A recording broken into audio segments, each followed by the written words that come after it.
It's Tuesday, November 3rd, 2009, and it's got to be 4:20 somewhere in the world. I'm your host, Radical Russ Belville. Produced and distributed by the National Organization for the Reform of Marijuana Laws in Washington, D.C., this is your NORML Daily Audio Stash, the growing truth about cannabis.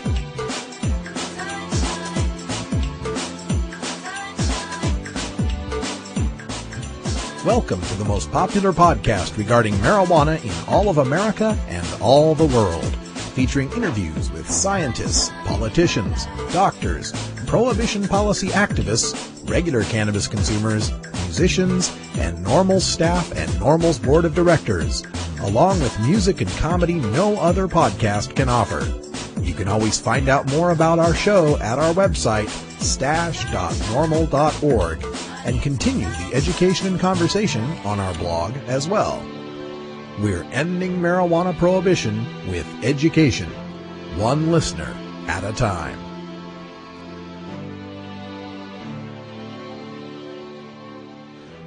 The podcasting and blogging technology for the NORML Daily Audio Stash is provided by Red Aphid Interactive Media. For your professional web design needs, visit redaphid.com. Good day, Stashers, and welcome to the podcast. Sorry about the late posting, but it is election night. Had to stay up extra late here to figure out what the results are on some of the elections we're following here at the Daily Audio Stash. First of all, in the state of Maine, they're voting on question 5, and with 30% of the returns in, we are getting 62% in favor of establishing a registry card ID system for medical marijuana patients, much like we have here in Oregon, and to establish nonprofit medical marijuana dispensaries, much like they have in Rhode Island or New Mexico. So, good job in the state of Maine approving more access and better protection for medical marijuana patients. In the city of Breckenridge, Colorado, they were voting on Measure 2F, and it is winning by an overwhelming margin, over 70%, in support of the decriminalization of up to 1 ounce of marijuana in the city of Breckenridge, Colorado, for all adults. In the governor's race in New Jersey, it's still too close to call, with the Democrat John Corzine and the Republican Chris Christie fighting it out. This could have an effect on whether or not the New Jersey medical marijuana bill gets signed when it reaches the governor's desk. And in other political news, Iowa Senator Charles Reefer Madness Grassley has introduced an amendment to Senator Jim Webb's sentencing reform bill. This amendment would forbid the task forces that are taking a look at how to reform our prison system from bringing up the subject of drug or specifically marijuana legalization. There's no way we can begin a discussion of reforming our prison system if we're going to gag our politicians from discussing the one thing that would most help. So please visit our alert center. We got this through LEAP, so check out leap.cc. or copsaylegalizedrugs.com, and they've got an action alert where you can write to your senators to tell them to oppose this amendment. They could be voting on it as early as Thursday. It only comes twice a day, but I don't care. It's 4:20 somewhere. Time now for a look at our cannabis community calendar, which you can find at norml.org/calendar. On Thursday, November 5th, Joplin NORML is featuring their movie night, and the movie is The Union, the business behind getting high. This will take place at the Joplin Public Library in Joplin, Missouri. Philly NORML is having their open meeting at the A Space at 4722 Baltimore Avenue in Philadelphia, Pennsylvania.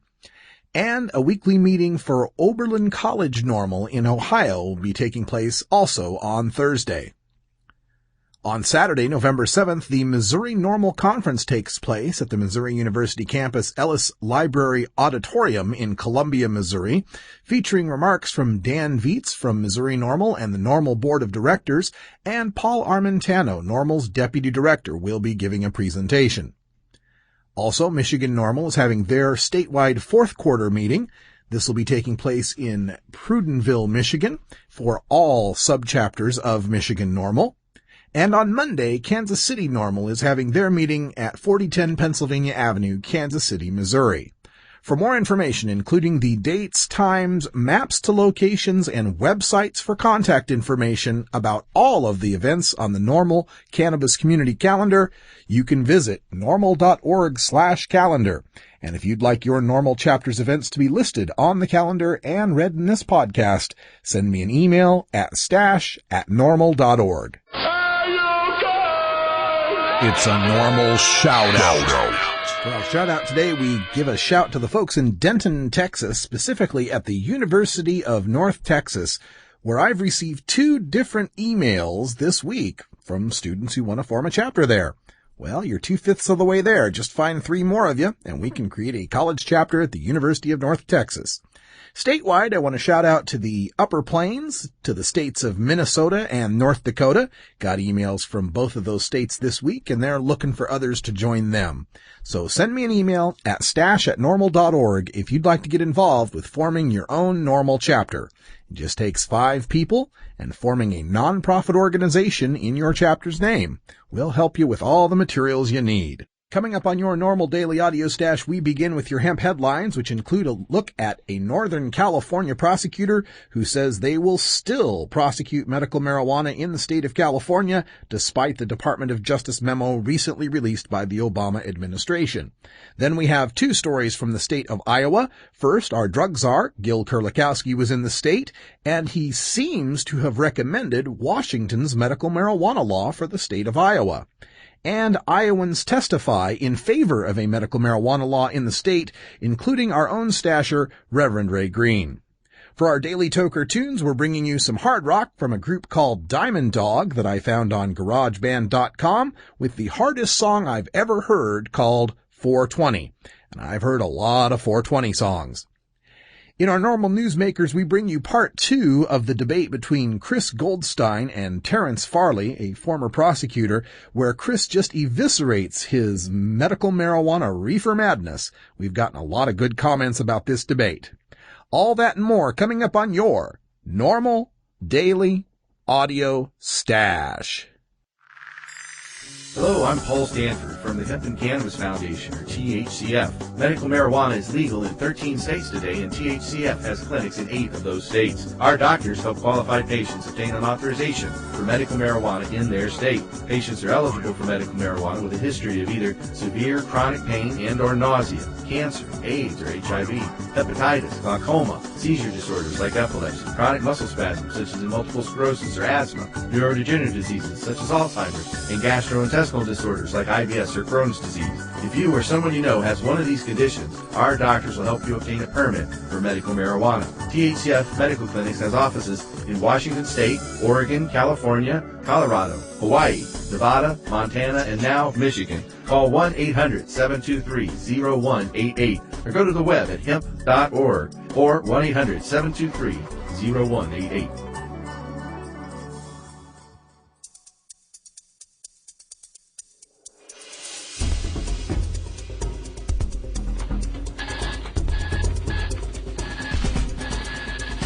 Now it's time to take a look at the latest stories about marijuana from news organizations across America and around the world in our NORML Daily Audio Stash, Hemp Headlines.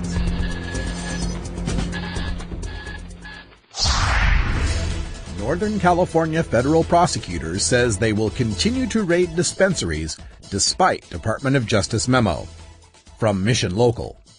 The federal government will continue raids on medical marijuana operations in California despite guidelines issued by the Justice Department 2 weeks ago indicating the contrary. Quote, I think it's unfortunate that people have for some reason picked up on this as a change in policy because it's really not a change at all, end quote, said Joseph Rossiniello, federal prosecutor for the Northern District of California, who was appointed in 2007 by then-President George W. Bush. Asked if federal officials will halt investigation and prosecution of medical marijuana operations in the state, Rossiniello simply said, quote, the short answer is no, end quote. Rossiniello said many dispensaries in San Francisco and around California aren't really not-for-profit, and he will prosecute any distributor fraudulently operating as a commercial enterprise in violation of state laws. Quote, By that I mean people who are in it as if they were running a neighborhood candy store instead of running a commune, a collective, or a group club that caters only to specific identified persons," end quote, he said. Asked if federal agents are currently preparing to raid dispensaries suspected of illegal activities, Rusniello declined to comment. Quote, "I cannot affirm or deny the existence of ongoing criminal investigations," end quote, he said. You know, I was just thinking that President Obama's approval ratings are still way too high. What he needs to do is to have his administration issue a memo that seems to remove the threat of federal raids from lawful dispensaries, and then when people are comfortable about visiting those dispensaries, send in a few DEA agents in body armor to point assault weapons at people in wheelchairs. Think of it as Obama's read my lips, no new taxes moment, a la George Bush Sr. in 1988. A few stunning visuals of jackbooted thugs taking down the neighborhood dispensary in a state where 56% of the voters want not just medical marijuana, but outright legalization. Well, that ought to drop the approval rating a few points, huh? Did the drug czar just recommend 15 plants and 24 ounces for Iowa's medical marijuana patients? From the Globe Gazette, Des Moines, Iowa. The White House's drug czar said Monday that Iowa officials should look at the problems California has seen after allowing the use of marijuana for medical purposes as they consider the idea here. Gil Kurlikowski, director of the Office of National Drug Control Policy, specifically cited problems regulating the clinics in the Los Angeles area that dispense medical marijuana. Kurlikowski recounted going to Venice Beach and seeing people holding signs advertising marijuana and ads in newspapers. He also pointed to reports of robberies and assaults that have occurred in and around medical marijuana dispensaries in the Los Angeles area. Quote, "I would say that the recommendation for any state that's considering moving to medical marijuana is to look very closely at what's been occurring in California," end quote, Kurlikowski said. Kurlikowski, the former police chief in Seattle, reported better results for the medical marijuana law in Washington state. Quote, "It was not as significant a problem for law enforcement as it is in Los Angeles," end quote, Kurlikowski said. We often hear the prohibitionists play the "look at California" card when it comes to medical marijuana, ignoring the fact that the other 12 states with protection for medical users did look at California and crafted tighter regulations than the Golden State. Rarely do we hear one bring up another medical marijuana state in comparison. I'm sure Iowans looking to pass medical marijuana wouldn't mind at all the protections of the Washington state law, which allows a patient to grow up to 15 plants and store 1.5 pounds of marijuana. Though they might want to look at the Oregon law, which allows close to the same limits and establishes a patient card registry that helps the patient identify his grow to law enforcement and avoid the arrest and investigation required in Washington to verify a patient's status. Iowans, including stasher Reverend Ray Green, testify for medical marijuana. From the Northern Iowan. According to Jimmy Morrison, who received a grant from the Marijuana Policy Project to organize patients and advocates, only 1.5 out of roughly 30 speakers testified against medical marijuana at the hearing, with the half going to Ron Herman, a clinical associate professor at the University of Iowa College of Pharmacy. Morrison testified to being beaten in a back alley, robbed of his wallet, and left without clothes in near-freezing temperatures while trying to obtain marijuana in an unfamiliar town. He also described having to watch a policeman hold a gun to his brother's head while a canine officer sniffed him for marijuana. Ray Lakers, who suffers from multiple sclerosis and admits to using marijuana, claims that marijuana helps him function normally.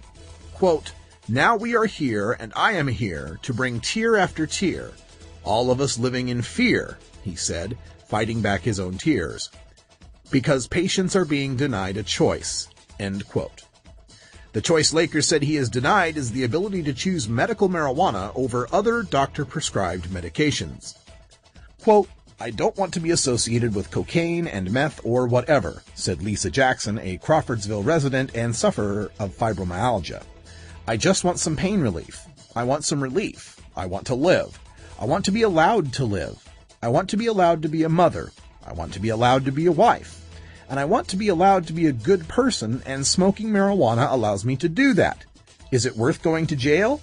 For me, it is. I don't have any other options." End quote. Yeah, smoking pot helps with your MS and your fibromyalgia. But the FDA has never approved smoking pot, and the AMA says smoked marijuana isn't medicine, so you people must be just fooling yourselves. Ignore all your personal experience with marijuana, how it relieves your pain or spasms, how it allows you to sleep, how it helps you to be a productive citizen, because your experiences are just anecdotal. We can't have you sick and disabled people smoking pot without repercussions, because then some teenager might get the message that it's okay to get high. I'm sure you can understand. Here, take these other prescription medications that don't help your conditions and have worse side effects that require even more prescriptions. You've got to do it for the children's sake, or else we'll lock you up in a cage at gunpoint. Isn't it interesting how the opposition to medical marijuana sounds when I try to express it?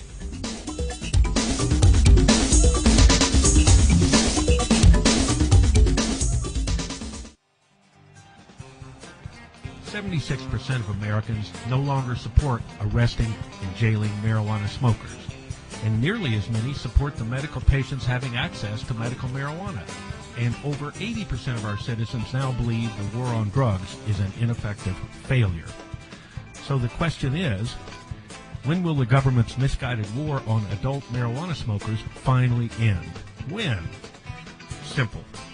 When you and your like-minded friends, family, and coworkers get involved with an organization such as the National Organization for the Reform of Marijuana Laws, also known as NORML.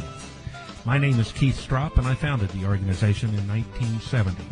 Contact us at NORML, toll-free, 888-67-NORML, or by visiting the organization's up-to-date webpage at www.norml.org.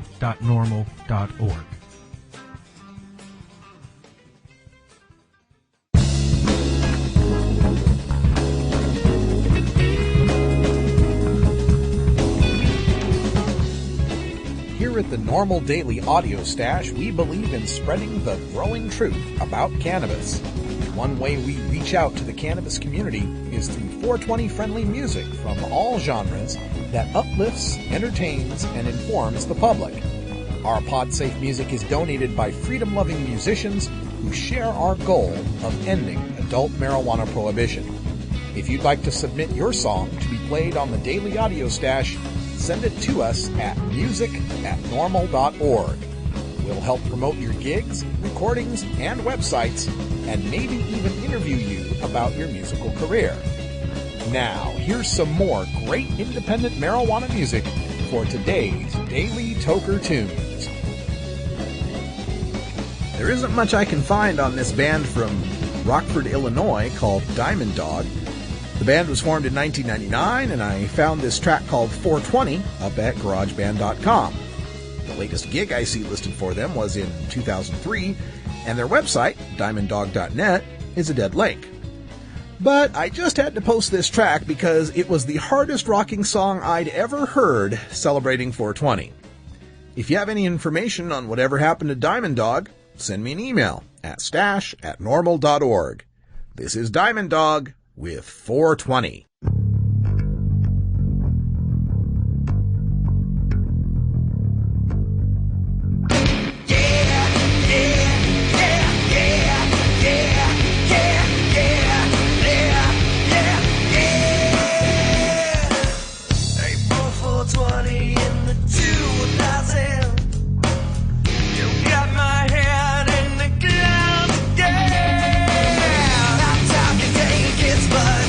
Shall we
big old seed, man. I smoke every strain there is in town.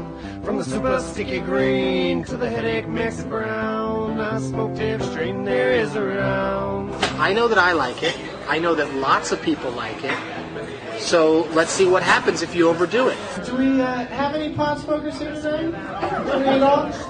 My name is Doug Benson, and I'm about to get super high. The term medical marijuana, you basically, you drank the Kool-Aid, because there is no such thing as medical marijuana. I'm going to smoke pot every day for 30 days. And try to remember to film it. And my movie's going to be called Super High Me, or Business as Usual. I haven't decided yet on the title. I'm going to be hospitalized, I think. Some people call it dope. Some think it smells like burning rope. I tell you, it relieves my mind.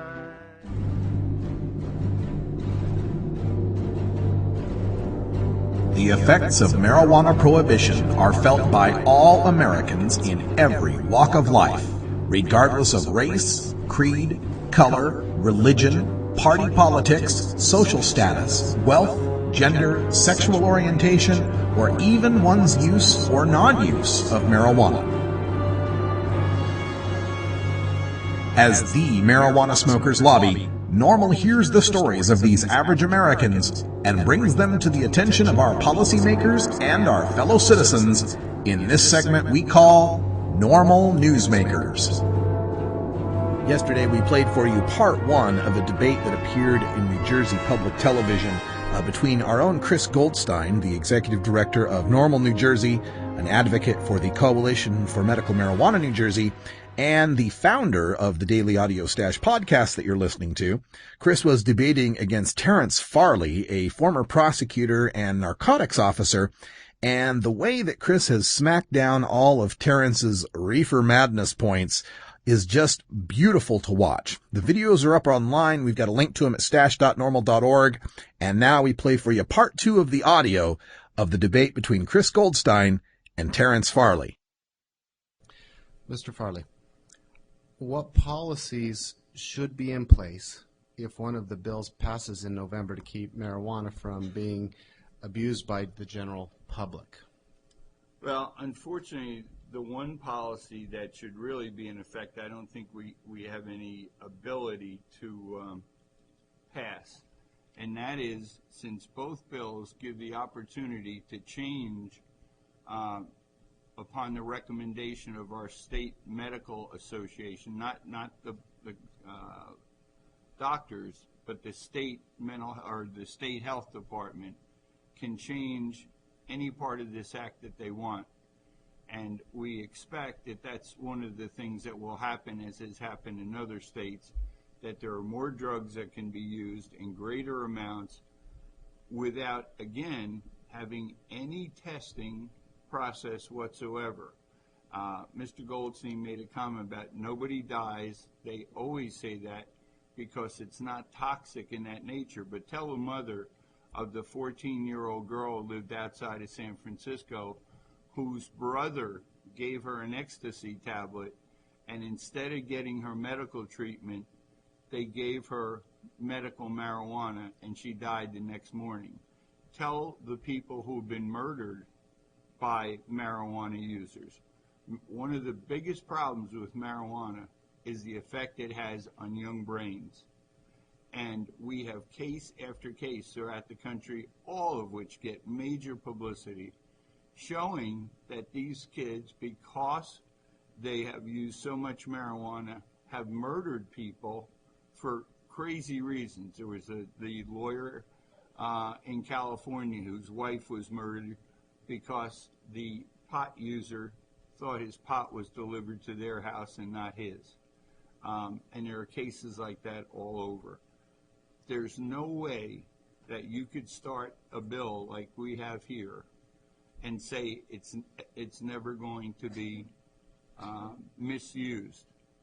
There is a way to do it. Let them do what I've asked time and time again. Say here tonight in front of all their advocates, we'll propose a bill and agree to it where we use an inhaler like Sativex, we use vaporization or we eat it, but we don't want to smoke drugs. Not going to do it. If he does it, I'm the first backer. Thank you. Mr. Goldstein, rebuttal. This is 2009, 1937. I just have to make sure of that because that's the year that Reefer Madness came out. There is no aggressive nature in marijuana smokers. Those cases cited by Mr. Farley are completely false.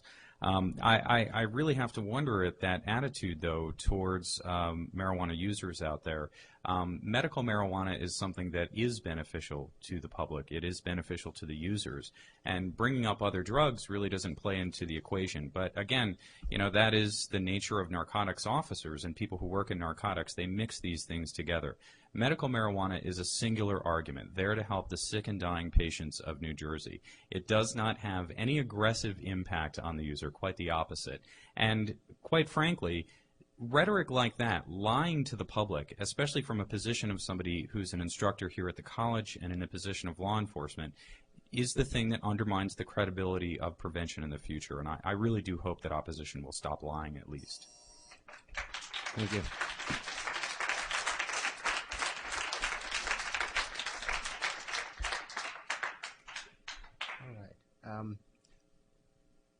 We're at about a point. I think we're going to take about a 5-minute break, let people use the restroom, take a moment. We'll collect the questions from the audience, go through them, and come back then and start up again.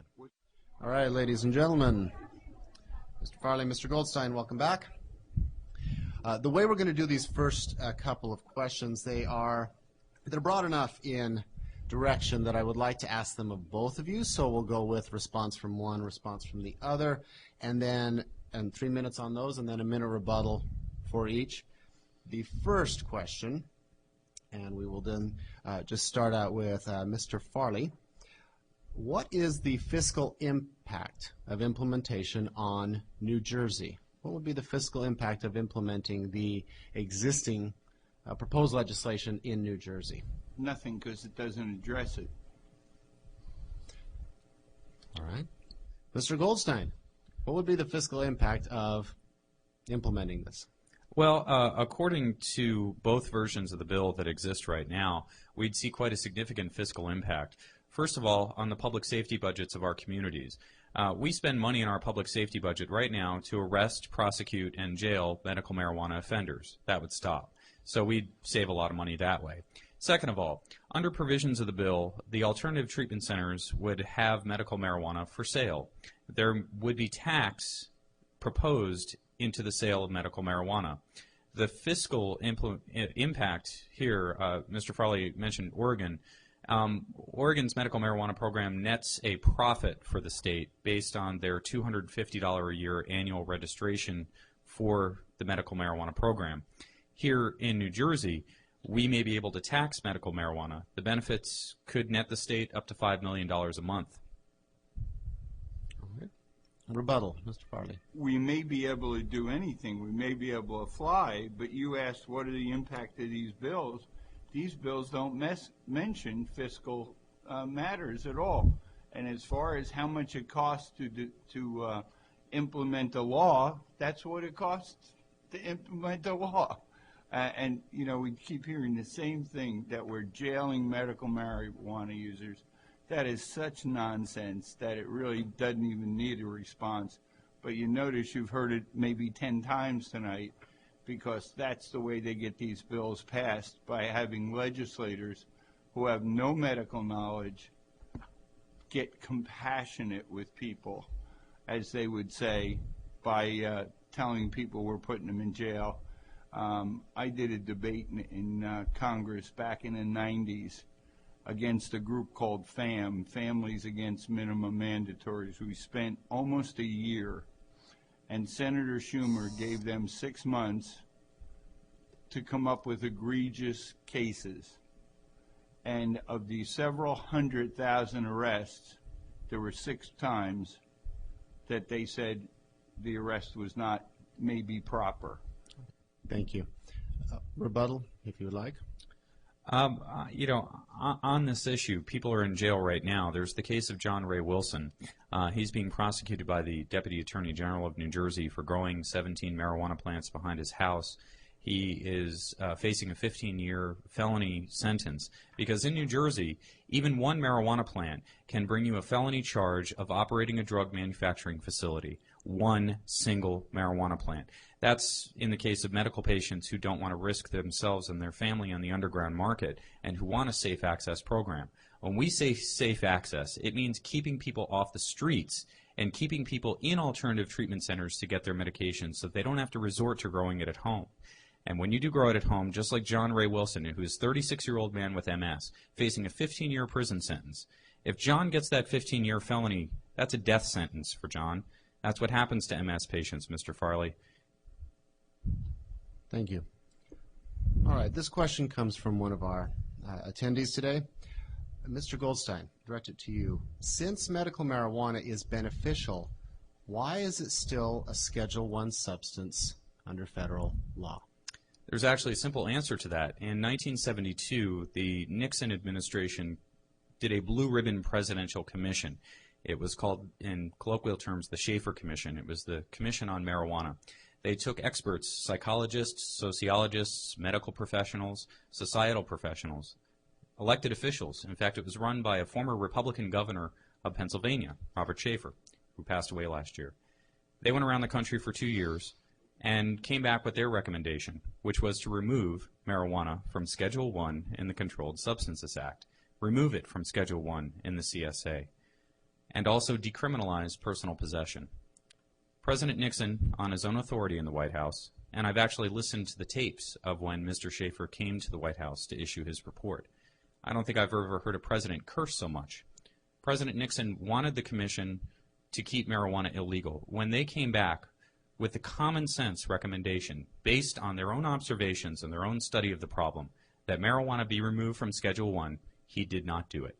And that is the situation we're in today. If that recommendation by the Presidential Commission had been followed, we wouldn't be even here tonight. Thank you.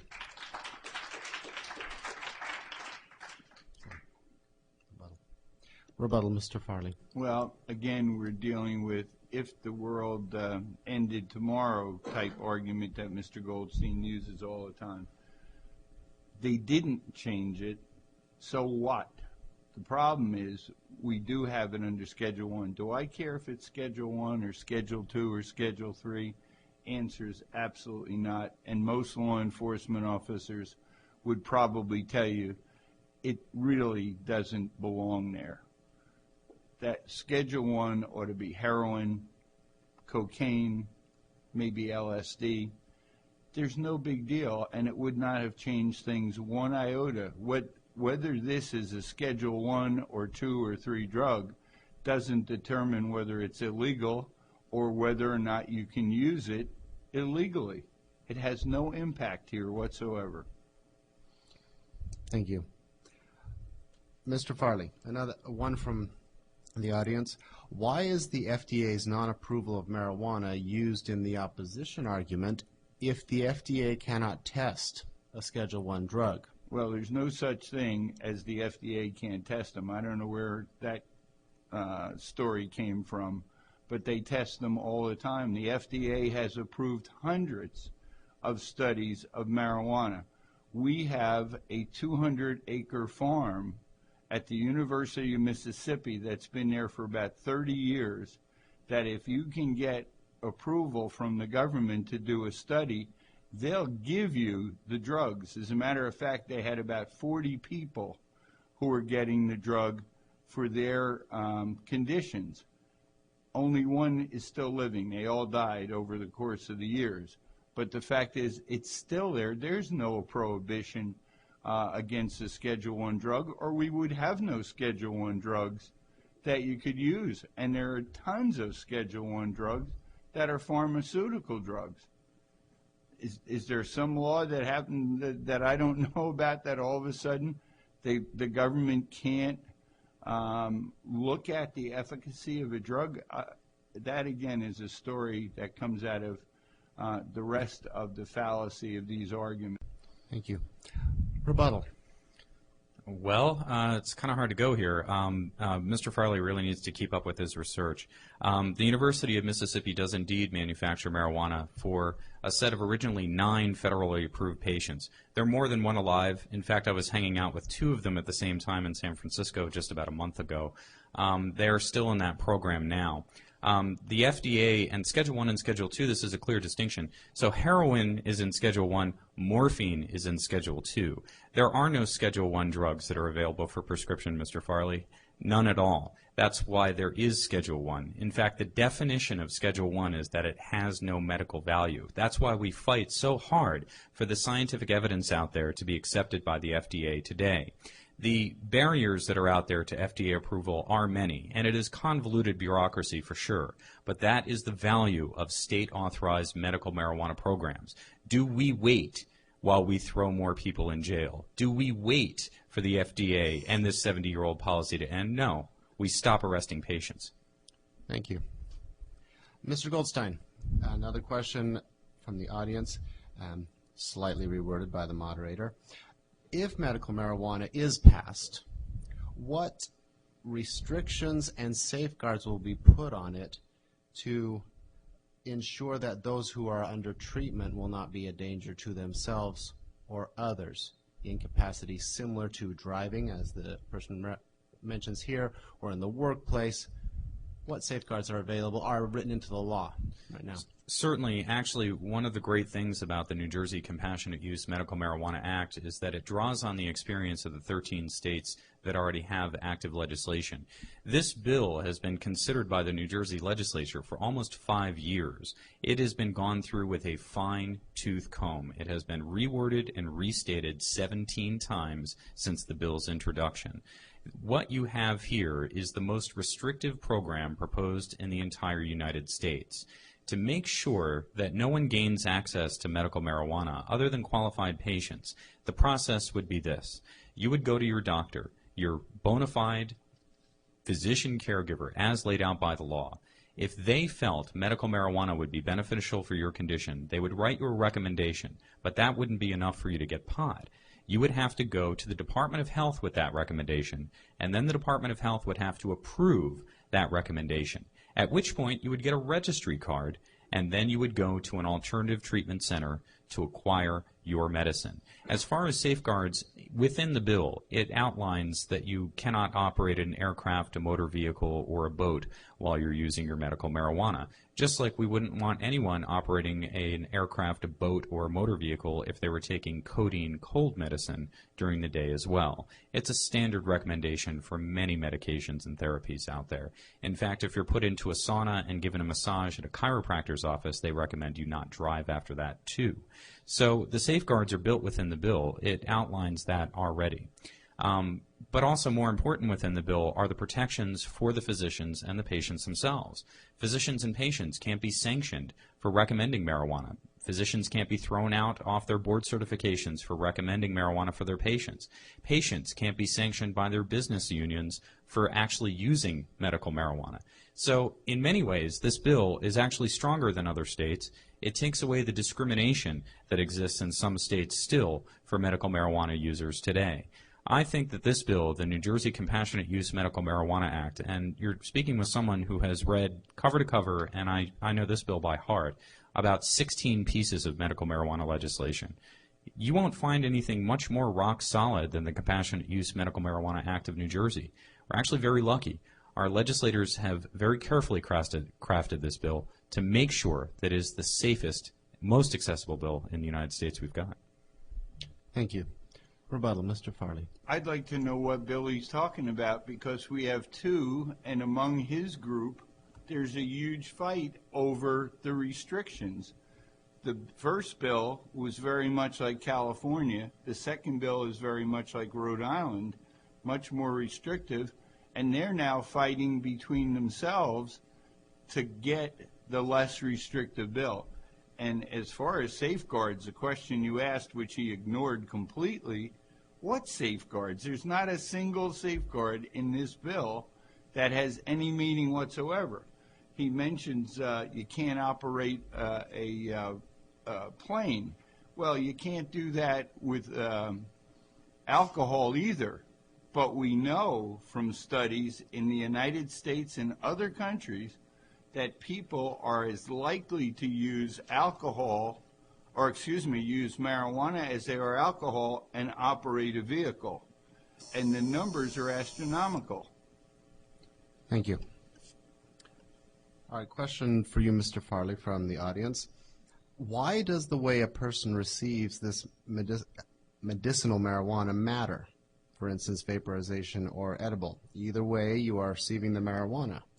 It matters because it shows that this is a hoax, that these people who want this bill absolutely refuse. I've given Chris 4 or 5 opportunities tonight to say he would go along with a bill that didn't include smokable marijuana. It shows that this is their red herring, as they've called it for the last 25 years, and they want people who want to smoke dope. And those are the people they expect to support their position. Fact of the matter is, they'll never get that passed, and they know it. If it's so important and it's so good and does all these wonderful things, why not just agree on the method of administration? We know that smoking is the worst possible thing that a sick person could do.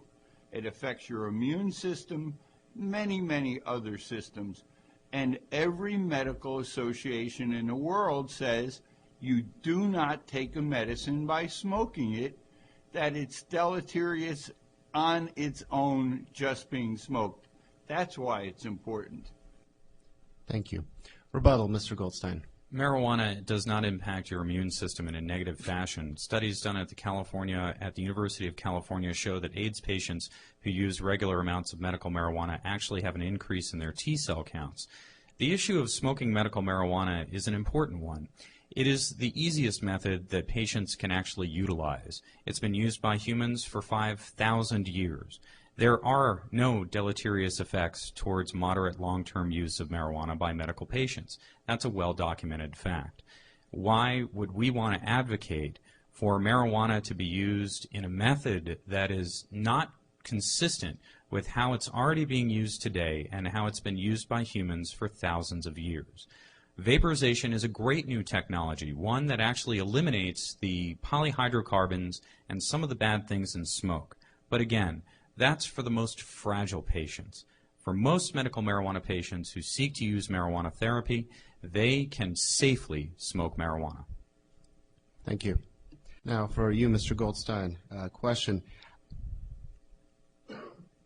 How would a doctor, given some claims that there is not enough research on it, and speak to the question of it being taught in medical school, how would a doctor know how to use marijuana effectively, and how would the Board of Approval in the New Jersey law, how would that fit in to a doctor's liberty to use it, the doctor's expertise? Are we now not just replacing the doctor with a medical board, an insurance board? How does that dynamic work? First, the knowledge of the doctor, and then the board.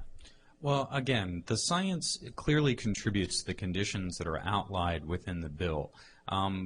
The conditions that are included in the Compassionate Use Medical Marijuana Act aren't there for no reason. They're there because they're backed by the hardest scientific evidence out there. That's recognized by both physicians as well as legislators. In fact, the Assembly Health Committee that passed this bill forward in June is led by a physician, Dr. Herb Conaway, Assemblyman Conaway. How do physicians know what to do?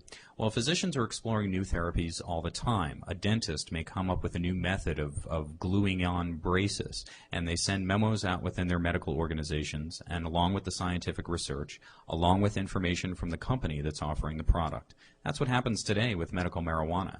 In the states that actually have authorized use, there's also a much more rigorous research happening on both the patient population and the marijuana itself. So in California, the University of California is studying this greatly right now, contributing to doctors' knowledge of this. Doctors don't have to consider marijuana in a vacuum. This isn't some new thing that we're inventing here in New Jersey. This is something that's been around for 13 years, that has thousands of patients involved with the program, and thus thousands of doctors as well. There are actually continuing medical education credits that you can get with groups like Patients Out of Time and Americans for Safe Access, specifically for doctors and nurses out there to use medical cannabis effectively within their communities. There is a knowledge base, there is a research base, there is a scientific base for doctors and physicians to draw on. That's how this bill got crafted, and that's how it will be utilized, hopefully, when it passes. Thank you. Rebuttal, Mr. Farley. It's almost hard to answer another nonsensical statement that there's no harm in this, especially to your immune system. One of the first reasons that marijuana was banned is because of the effect it has on your cellular immunity. I could go through tonight, as I said, 20, 30, 50 studies.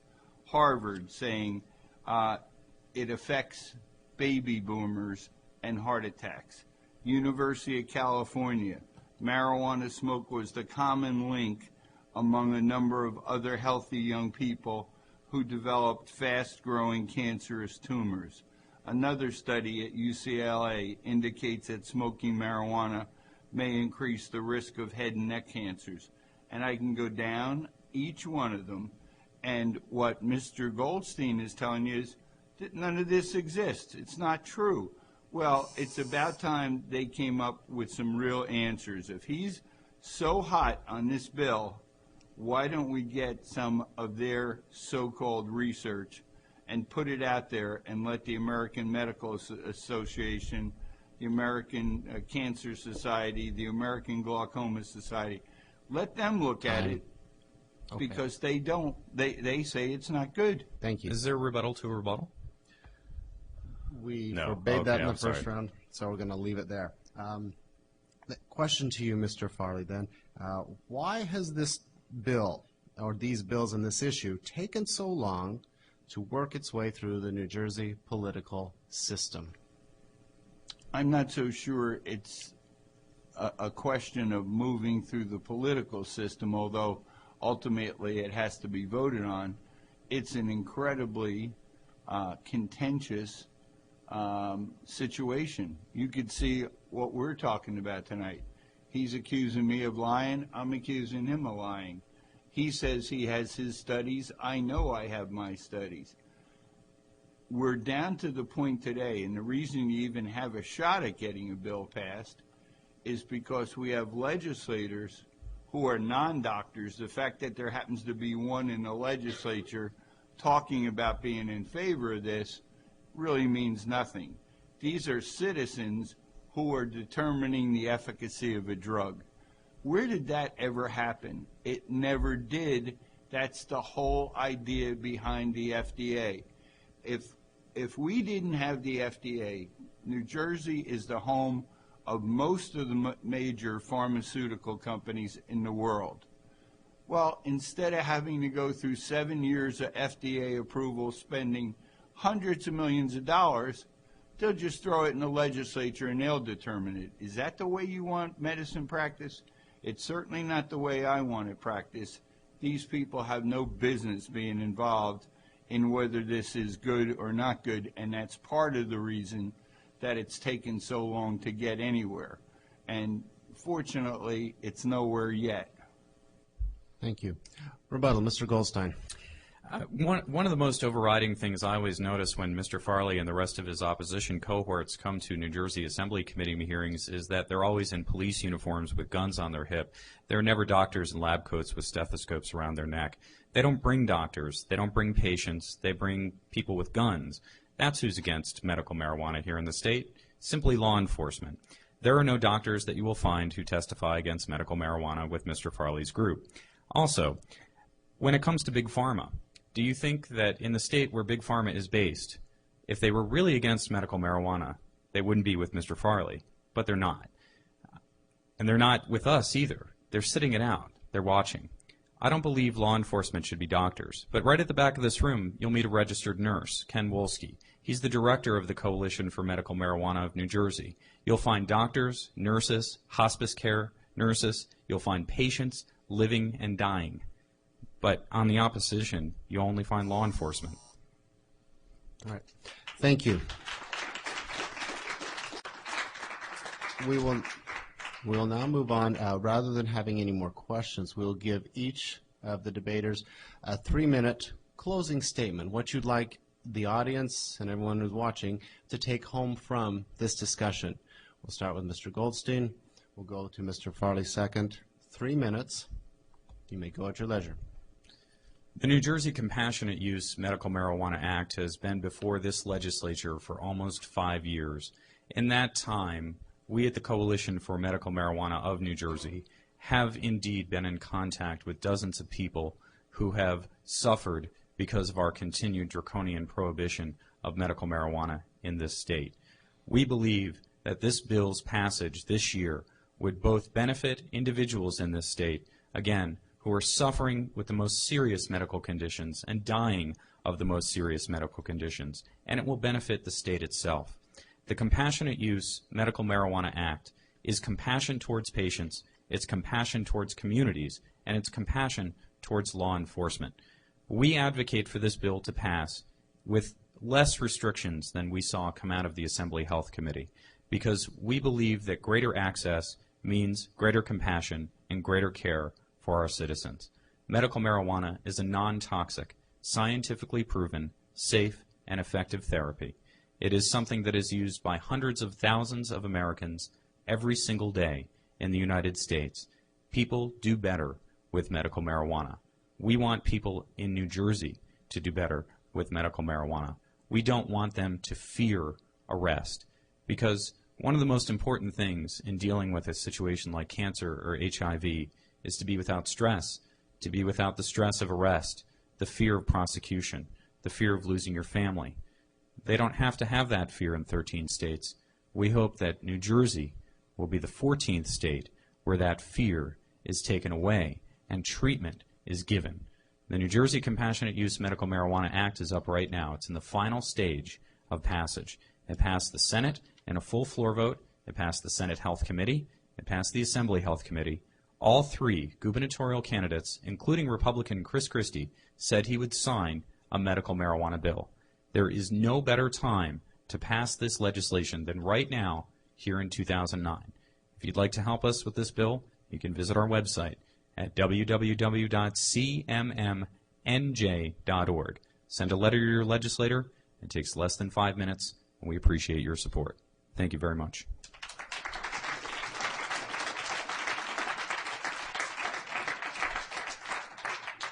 Thank you, Mr. Goldstein. Mr. Farley, your closing remarks. Whenever I do a debate against the drug legalizers, as I call them, people are shocked that I would show up because, as you can see, the room is full of people who are pro-marijuana. And Mr. Goldstein says because people in this country are doing better. Well, let's look at how much better people are doing. High school students with an average grade of D or below are 4 times more likely to have used marijuana than somebody with an A, who is an A student, and up to 5 times more likely to drop out of school. College students with the lowest grades are 4 times more likely to smoke marijuana than other students. A person who is smoking marijuana at age 13 is going to make less money for the rest of his life, no matter what profession he gets in.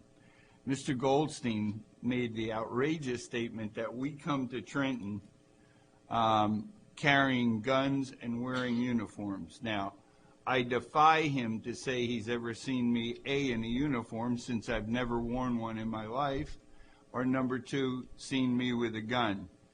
Very, very, very rarely do we ask a low-level law enforcement officer to get involved. The head of the FOP comes and testifies. The head of other police organizations, like the chiefs of police, come. I represent all of the narcotics officers in the state, both of their major organizations.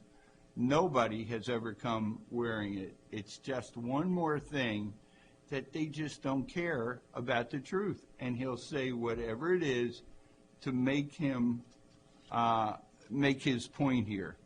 And the other thing that you always hear, this is the compassionate use of marijuana. Well, I'm not so sure what compassionate use is, but there's a fella in the second row here whose wife died several years ago. He's a local man from Ocean County. We've debated one another numerous times, but I will guarantee you, if you were to ask him, he will tell you that if I thought somebody in his wife's condition could be helped by using heroin, I'd have no objection to it, because we don't have objection. There's no safeguards in this bill saying you have to have a certain condition at a certain level. Again, put in here that this is for end result cancer patients, end result MS patients, and you're going to find huge amounts of law enforcement support. Their arguments have been false here and throughout the rest of the country. And that's my biggest personal problem. They just don't tell the truth. Thank you very much. Thank you all. I would like to thank the audience. I would like to thank the audience for your... Do you need any? Please hold your comments until the end, until we're all done. No, we're just kidding. I know. Thank you so much for being a wonderful audience. It has been civil and beautiful. And thank you so much to Mr. Goldstein, Mr. Farley. Thank you, Brad.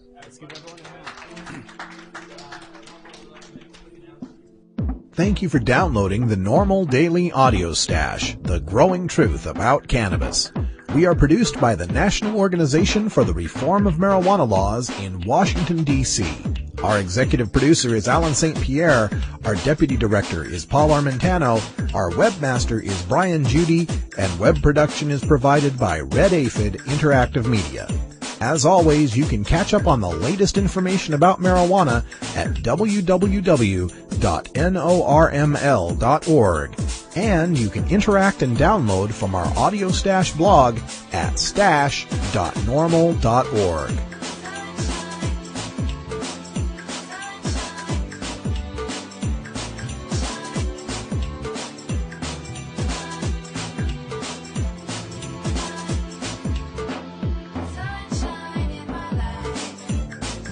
For everyone here at NORML, I'm your host, Radical Russ Belville, hoping all your harvests are bountiful and your encounters with law enforcement are non-existent.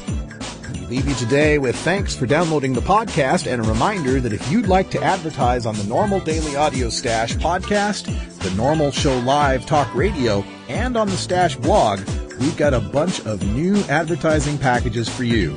Send me an email at stash@norml.org with the subject advertising request, and I'll send you out the new rate sheets. We've got a rate for every business from small to big, and you'll find that our downloads are hits on the internet, and most importantly, our click-through rates are much better than average. Check us out at stash.norml.org.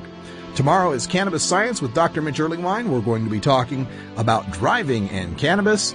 And until next time, take care of each other, tokers.